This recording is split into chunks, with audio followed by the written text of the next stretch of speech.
이곳 예배당에서 또 각자의 자리에서 하나님을 예배하는 성도 여러분 환영하고 축복합니다. 오늘도 기쁨으로 하나님을 예배하는 시간 또 하나님을 더 알아가고 하나님으로부터 은혜를 받는 시간 되기를 소원합니다. 우리 같이 참 반가운 성도여 같이 찬양하도록 하겠습니다.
엎드려 절하세 엎드려 절하세 엎드려 절하세 엎드려 절하세 구주나셨네.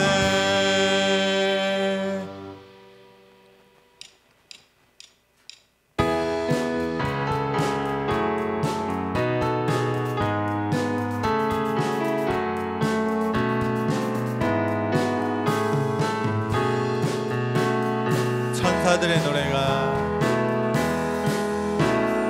천사들의 노래가 하늘에서 들리니 상관들이 기뻐서 메아리 쳐 울린다.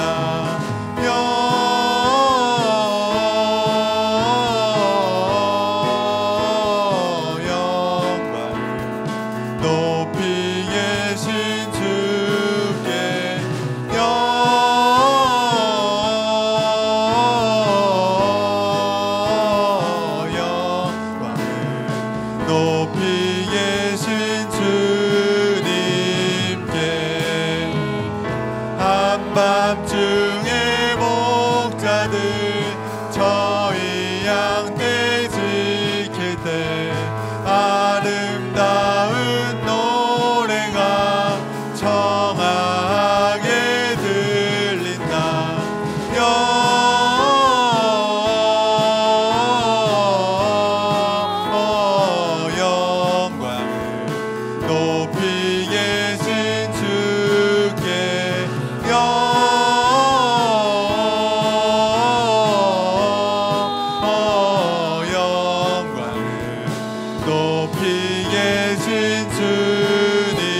아기 예수께 그러 경배합시다.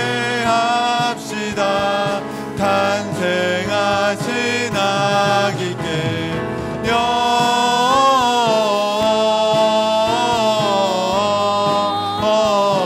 영광을 높이 계신 주께 영광을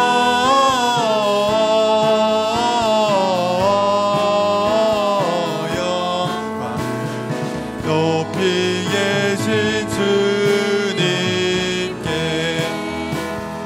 부유 안에 아기께 찬사 찬송 부여자 우리들도 주님께 기쁜 찬송 부르자.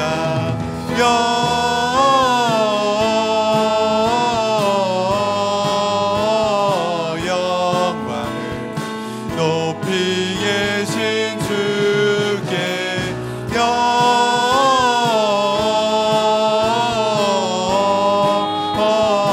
영광을 높이 계신 우리 4절 한 번 더 하겠습니다. 부유 안에 아기께 천사 찬송하였다. 우리들도 주님께 기쁜 찬송 부르자.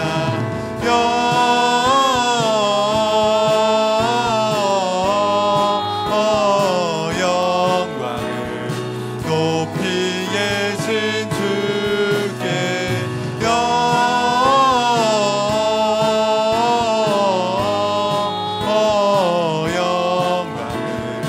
높이 계신 주님께.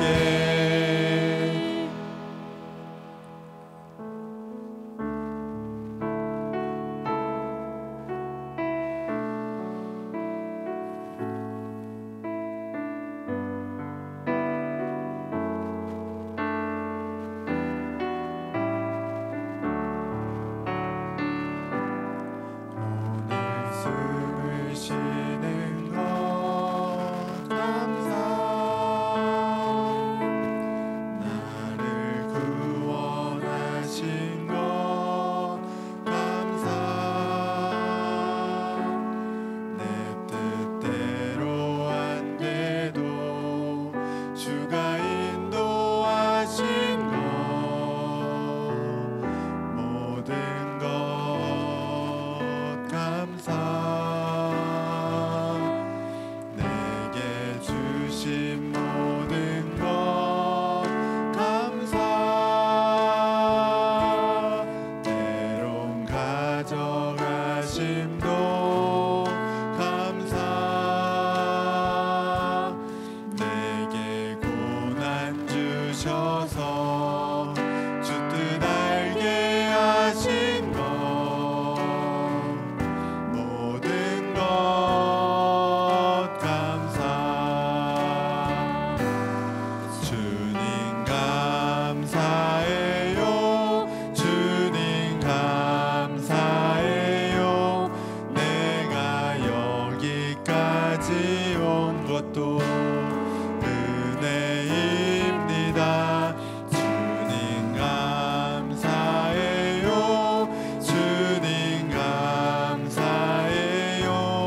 나를 사랑하신 주 사랑 감사. 항상 주 안에 있음 감사. 항상 주 안에 있음 감사. 참된 소망 주심도 감사. 나 같은 사람도 자녀 삼아 주신 것 모든 것 감사. 주님 감사해요. 주님 감사해요. 내가 여기까지 온 것도 은혜입니다. 주님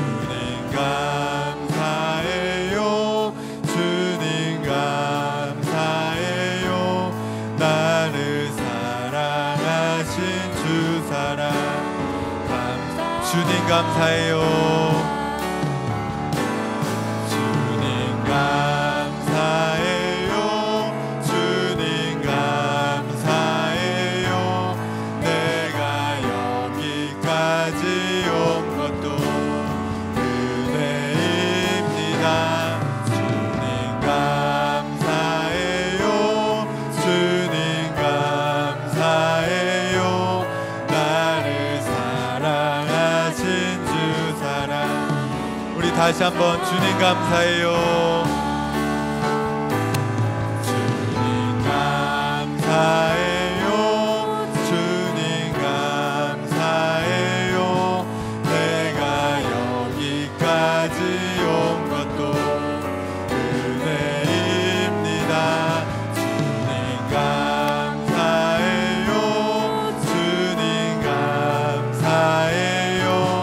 나를 사랑하신 주 사랑 감사합니다. 네, 우리 다 같이 일어나셔서 내는 주의 영광을 보내 같이 찬양하겠습니다.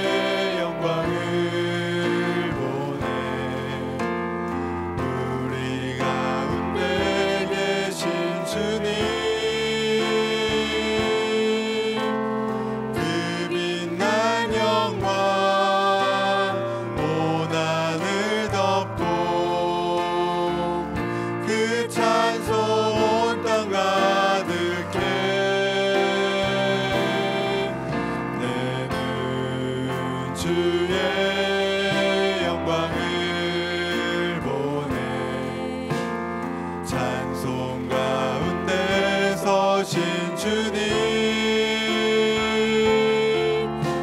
주님의 얼굴은 온 세상 향하네. 권능의 팔을 드셨네.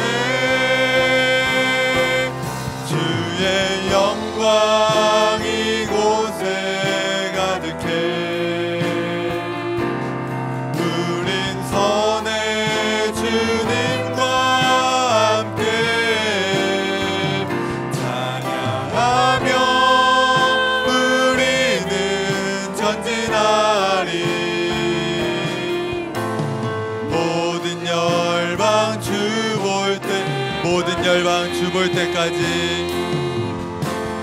모든 열방 주 볼 때까지, 모든 열방 주 볼 때까지, 모든 열방 주 볼 때까지.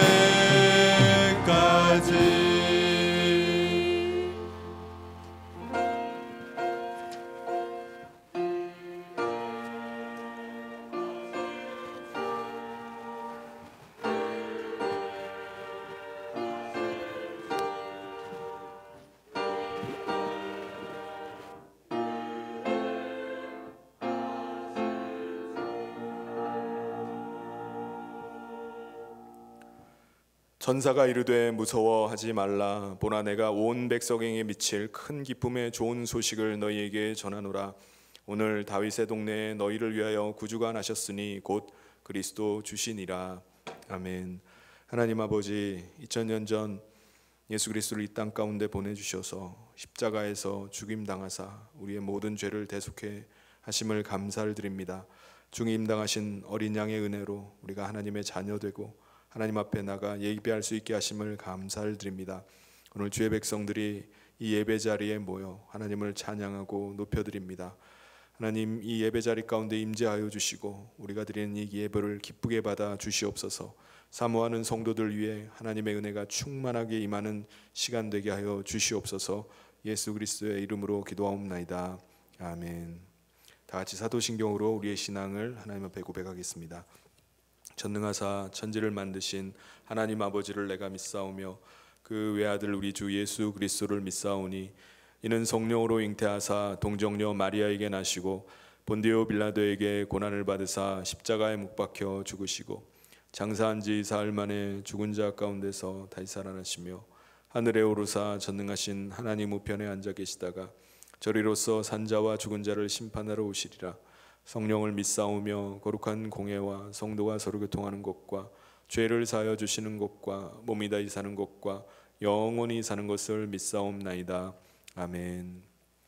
모두 자리에 앉으셔서 다 같이 찬송가 찬송 340장 함께 하겠습니다.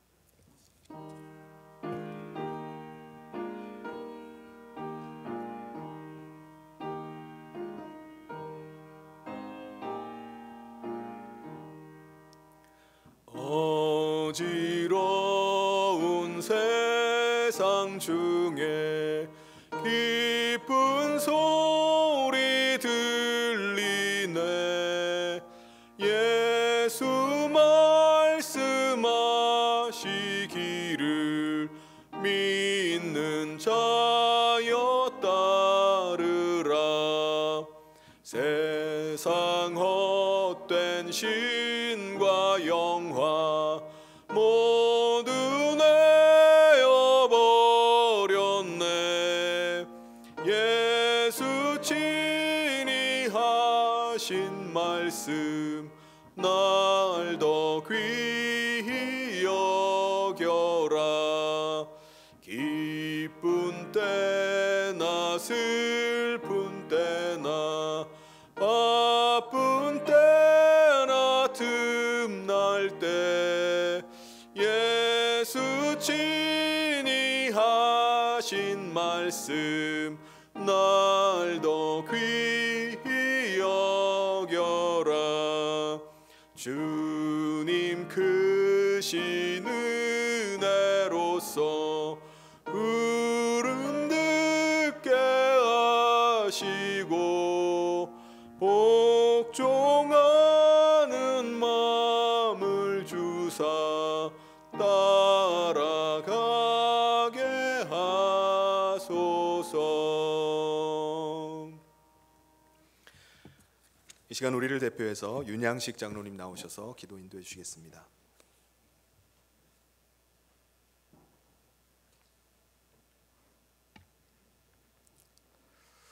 구원의 반석 되시는 아버지 하나님, 주의 날 예배의 자리로 불러주시니 그 은혜와 사랑에 감사와 찬송을 올려드립니다. 먼저 저희들의 죄와 허물을 주님의 십자가 아래에 내려놓으며 회개합니다. 하나님께서는 저희들을 하나님의 자녀여 백성으로 택하셔서 하나님의 영광인 예수의 성품과 그 삶을 드러내시고자 하는데, 우리는 여전히 내가 내 인생의 주인이요 왕이 되어 나의 유익만을 위하여 살고 있지는 않습니까? 하나님을 예배하는 이 시간, 주님의 말씀과 계명의 거울 앞에 나 자신의 마음과 생각과 행위들을 비추어 보면서 잘못된 것을 바로잡고 그릇된 것을 고쳐나가는 예배자들이 되게 하여 주시옵소서. 여전히 계속되는 코로나 사태로 암울한 시대를 살아가지만 저희들은 성도로서 세상의 소리에 귀 기울이기보다는 하나님을 경외하며 하나님의 선하신 뜻을 분별하고 그 뜻을 감당하는 신앙인들이 되게 하여 주시옵소서. 교회를 위하여 기도합니다. 이제 연말을 맞이하여 올 한 해를 마무리하며 새해를 준비하고자 합니다. 올 한 해 우리의 나태함과 실수들을 돌아보며 회개하고 분발하는 가운데 다가오는 새해의 계획을 지혜롭게 세워나갈 수 있도록 친히 간섭하시고 인도하여 주시옵소서. 우리 안에 소원을 두고 행하시는 하나님, 우리를 동역자로 부르시는 예수를 경험하길 원합니다. 내년도 목회 사역을 계획하시는 목사님에게 목회의 지혜와 능력을 더하여 주시고 모든 성도들이 한마음과 충성된 믿음으로 주의 사역에 동참할 수 있도록 성령께서 주장하여 주시옵소서. 세상의 상황과 환경에 묶여 위축되는 것이 아니라 온 성도가 약속의 말씀만을 믿으며 소망을 품고 나가는 신앙 공동체로 세워주시옵소서. 이 시간 말씀을 선포하시는 목사님에게 말씀 선포의 능력과 갑절의 영감을 허락하여 주시옵소서. 선포되는 말씀이 예리한 검이 되어 우리 안에 있는 불신앙을 잘라내고 우리의 신앙이 정결한 믿음, 견고한 믿음, 선명한 믿음으로 새롭게 되는 은혜를 인도하여 주시옵소서. 말씀의 능력으로 육신의 질병과 고난에 부딪힌 인생에게 소망과 위로와 평강을 주시고, 위기와 한계에 부딪힌 인생에게 담대함과 용기를 주시기를 원합니다. 우리의 영안이 선명해져 한 주간도 세상 가운데 나를 붙들어 인도하시는 하나님만을 바라보며 의지하는 믿음으로 살아가는 성도들이 되게 하여 주시옵소서. 이 모든 말씀 예수님의 이름으로 기도하옵나이다. 아멘.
교회 소식 전해드리겠습니다.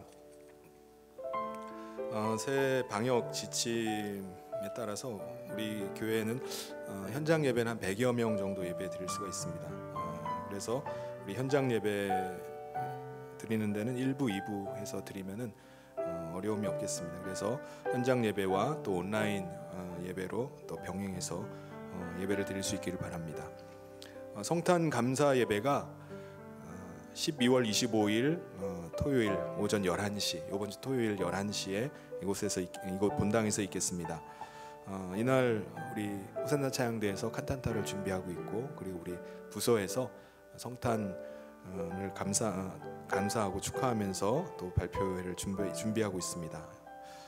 우리 성도님들 많은 참석 바라고요. 그리고 이날 우리가 성탄 감사 헌금을 드리는데 감사 헌금은 불우이웃을 돕는데 전액을 사용하도록 하겠습니다. 주일 학교 수료 예배가 다음 주 주일 오전 11시 예배 중에 있겠습니다.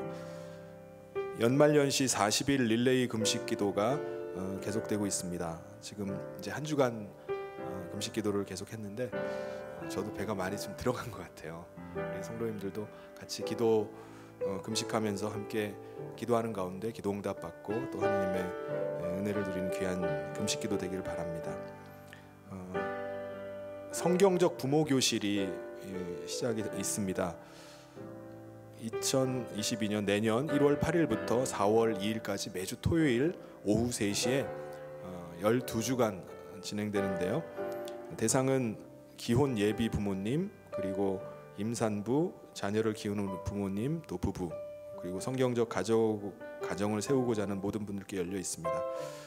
이번 성경적 부모 교실은 줌으로 진행될 예정입니다. 그래서 여러분의 많은 참여를 바랍니다. 강사는 송선영 사모고요. 교재비는 15,000원이고 신청은 우리 교육자 사무실이나 송선영 사모에게 해주시면 되겠습니다. 전교인 한마음 성경 통독이 이번 주에 열왕기 하부터 열왕기 하 18장까지 있습니다. 우리 말씀 읽는 가운데 큰 은혜 임하기를 바랍니다. 임명입니다. 우리 미랄 찬양팀에 백하은 자매를 임명합니다.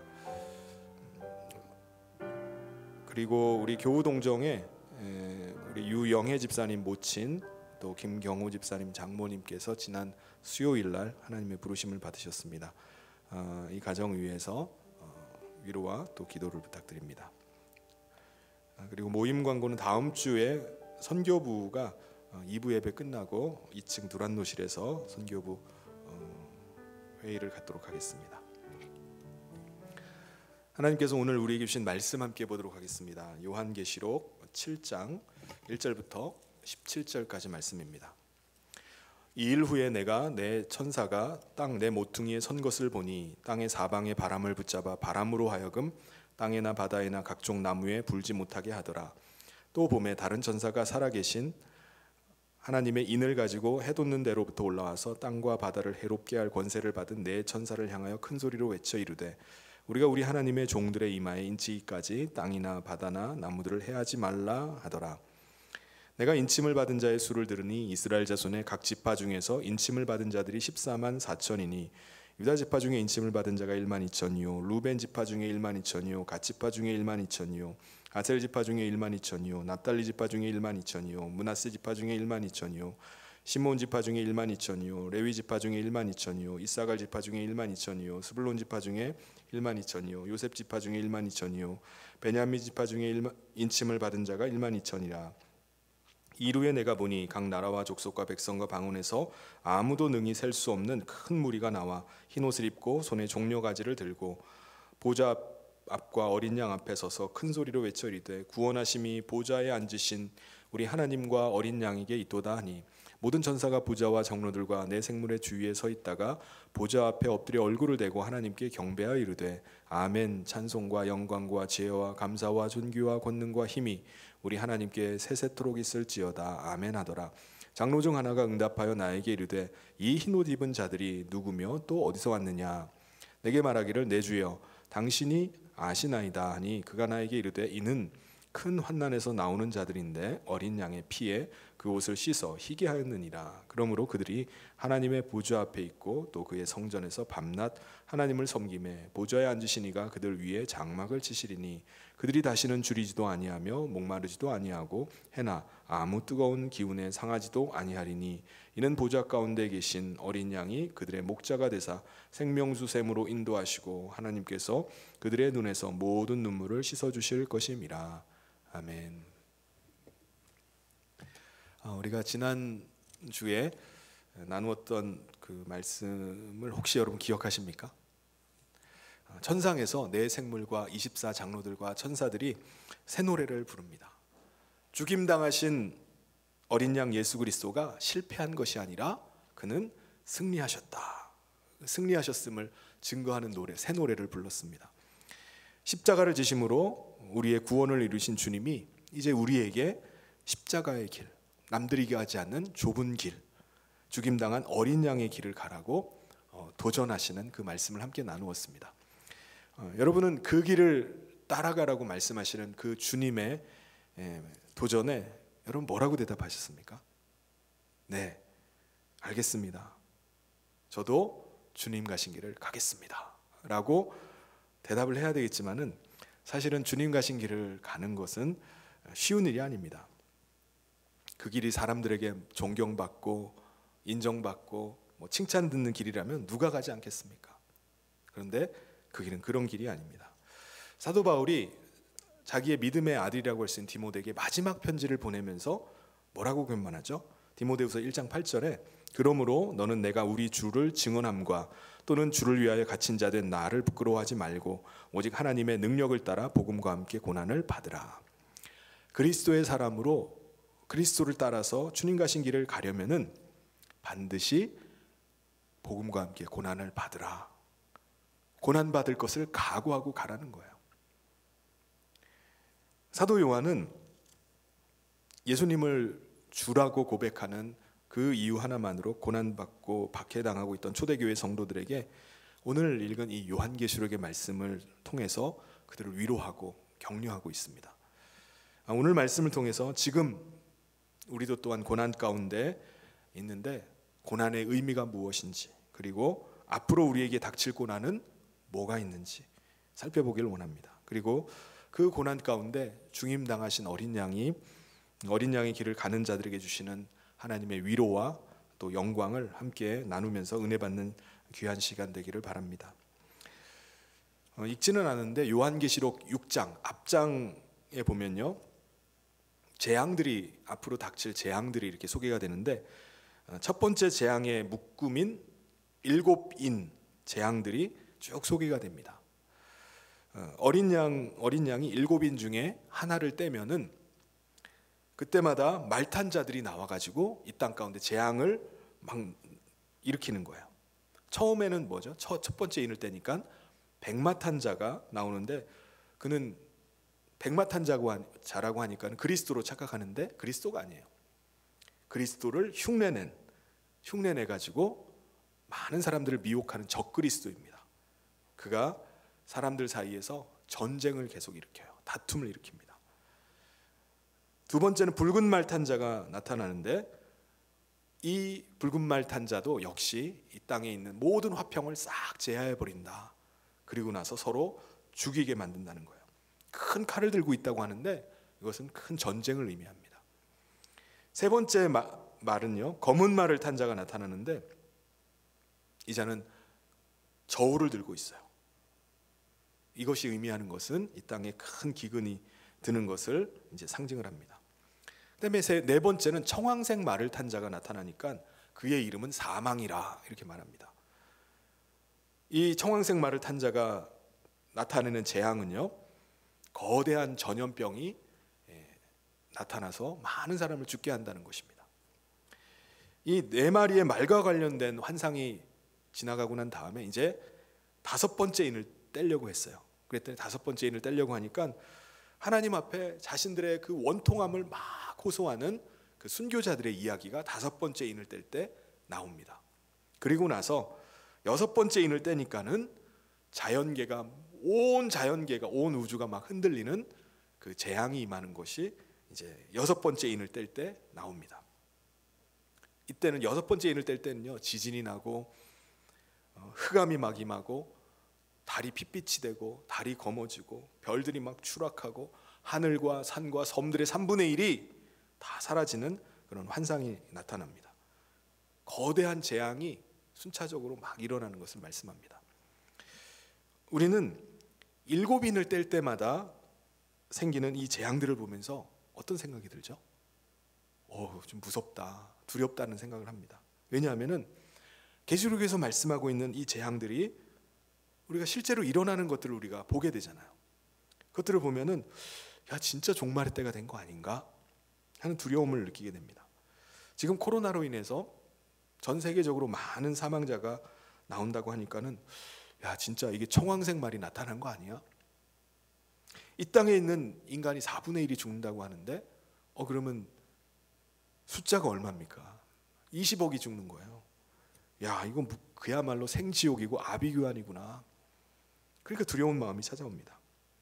그러면 여러분, 우리가 요한계시록에 나와 있는 여러 가지 재앙들을 우리가 어떻게 해석하고 어떻게 봐야 될까요?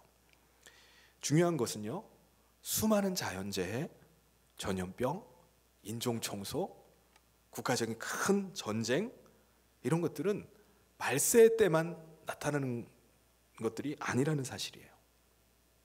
아담이 타락한 이후에 죄가 세상에 들어와서 땅이 저주를 받아 가시덤불과 엉겅퀴를 낸 후에 세상은 끊임없는 다툼 가운데 생겼습니다.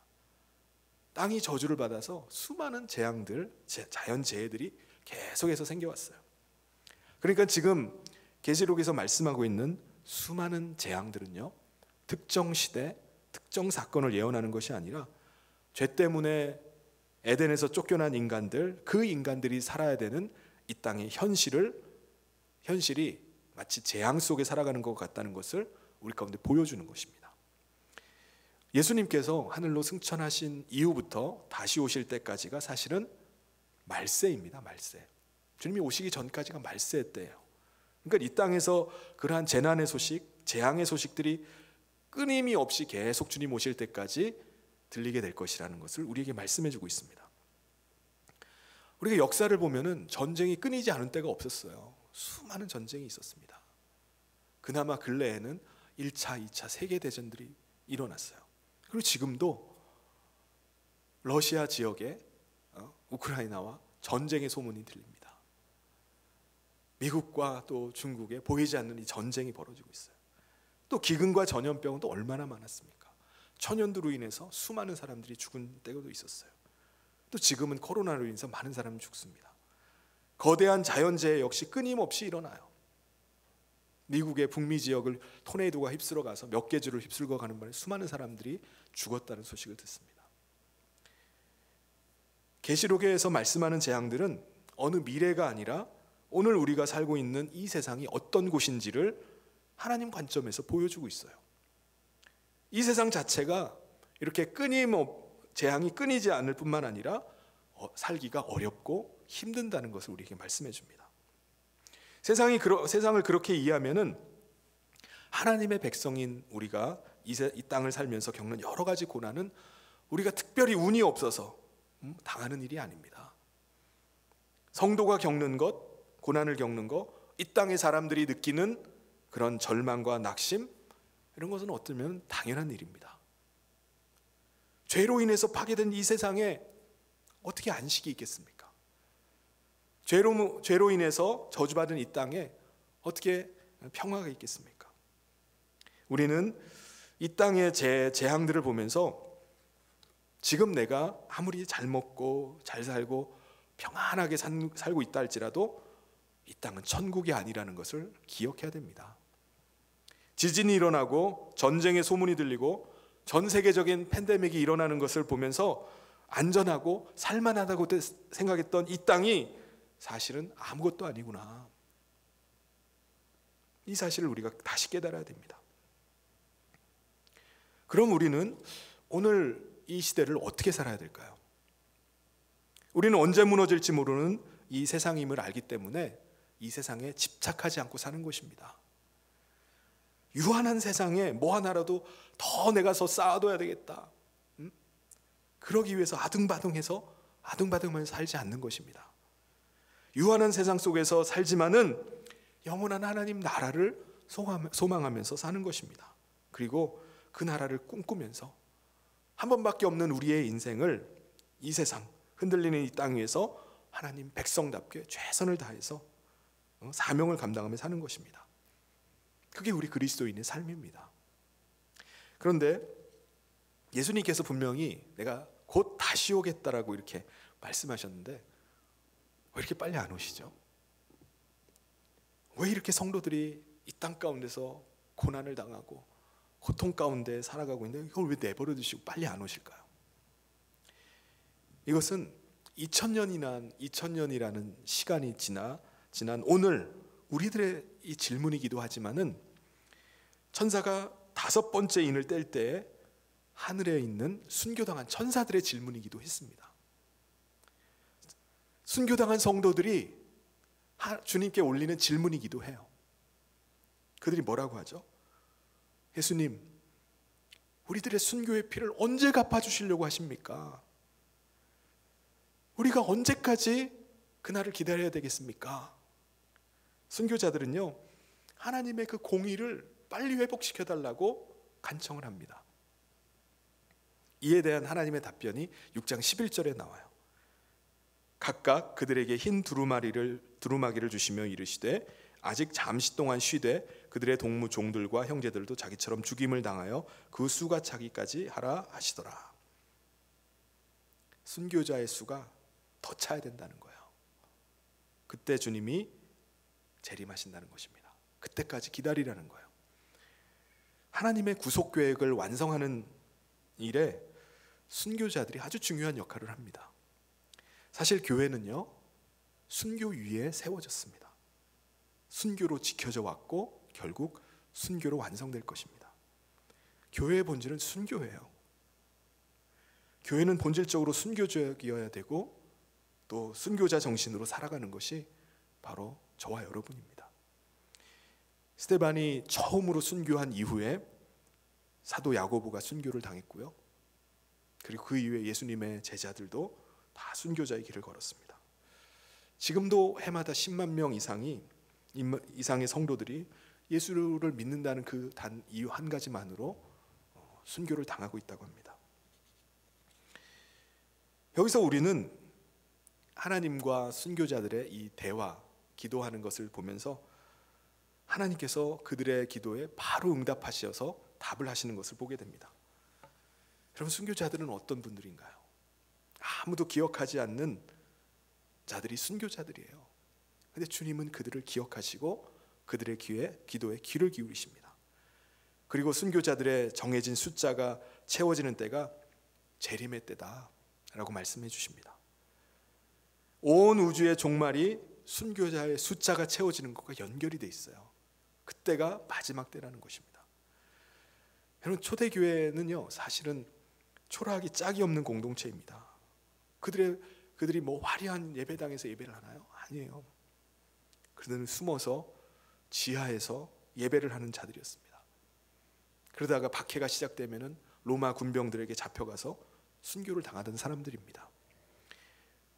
세상은요, 이 순교자들의 이름을 아예 기억조차 하고 싶지 않을 만큼 그렇게 잔혹하게 그들을 죽였습니다. 수많은 사람들이 짐승의 밥이 되기도 하고 목베임을 당해서 죽기도 합니다. 순교자들은 이렇게 세상에서 잊혀져 갔어요. 그런데 지금 천지의 주제이신 하나님은요, 순교자들과 우주의 종말에 대해서 함께 논의를 하고 있습니다. 사랑하는 성도 여러분, 오늘 우리는 우리 자신을 초라하게 느낄 때가 있어요. 우리가 기도한다고, 우리가 하나님의 말씀을 듣는다고, 우리가 하나님 앞에 뭔가를 결단한다고 무슨 일이 일어날까? 세상이 과연 눈 하나 깜빡할까? 세상이 우리에게 관심이나 있을까? 우리가 이렇게 한다고 세상이 변화가 일어날까? 전혀 관심이 없어요. 여러분, 세상만이 아닙니다. 우리 스스로도 그렇게 느껴요. 가나안의 거인들을 보고 돌아온 이스라엘의 정탐꾼들처럼 우리가 그들에 비하면 메뚜기 같다고 느꼈던 것처럼 우리도 그렇게 느끼는 거예요. 이 세상에 비하면 우리는 메뚜기 같구나. 그런데 하늘에서 하나님과 순교자들의 대화를 보면요, 우리는 결코 초라한 존재가 아닌 것을 우리가 발견하게 됩니다. 왜 그렇죠? 우리는 온 땅의 창조주요 보좌 위에 앉아서 세상을 통치하시는 하나님과 연결된 존재이기 때문에 그래요.